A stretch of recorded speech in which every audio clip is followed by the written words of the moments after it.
एगो बड़ा सुंदर सामाजिक गीत पेश करी जा रहा बानी जौना कि आजकल के नया पीढ़ी के एगो बहुत बड़का सीख है कि लोग बालापन में नया उम्र में गलती करेला और दोष भगवान के दे देला। कवि बड़ा सुंदर ये दुनिया के देख के बड़ा सुंदर एगो गीत लिखले बबुआ कहे के का ए बबुआ कि अरे अपने कर्म से दुख सहे यही जे गौर करे के मालिक जी कि अपने कर्म से दुख सहे त दोष परमात्मा के कहे।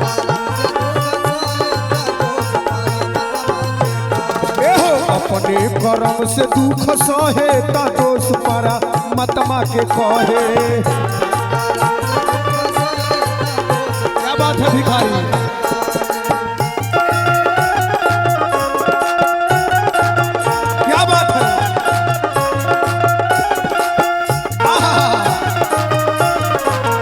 सुभान अल्लाह, राजा हो जा।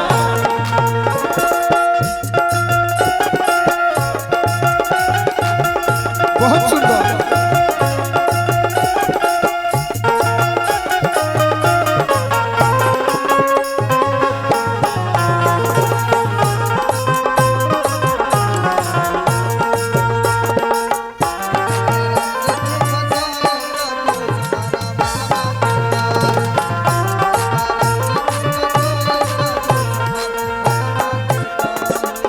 कभी और का कहले बबुआ बबुआ जी लइके से धइले बा खैनी के नासा,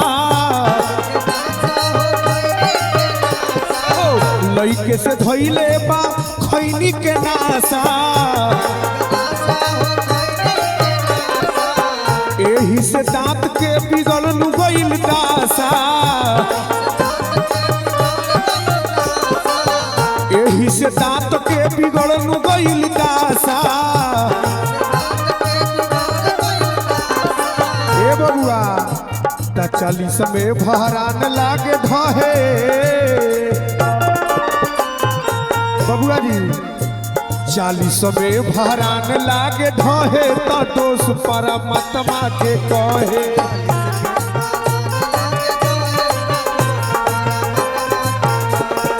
अपने कर्म से दुख सहे तो दोष परमात्मा के कहे।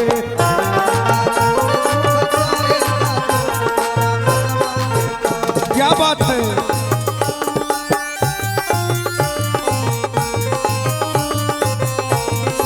वाह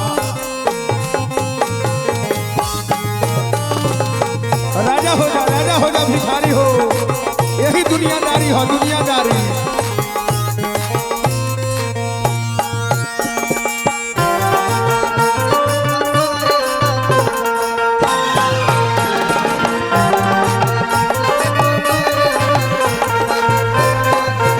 और क्या कहे के बबुआ अंतिम में कवि जी लिखनी बबुआ लइकन सबके गलती है हो जाला बबुआ का लइके से पिया तारा दारू तारी जी भर,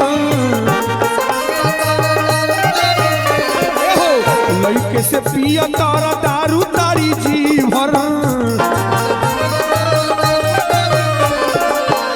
लइके से पिया तारा दारू तारी जी भर। एकर नतीजा का होला बबुआ जी, एकर नतीजा का होला सर गइल किडनी खराब भइल लीवर, सर गइल किडनी खराब भइल लीवर। अंतिम में शिव शंकर भैया का होला ऊपरे से डाले नीचे बहे बबुआ जी ऊपरे से डाले नीचे बहे तो दोष परमात्मा के कहे।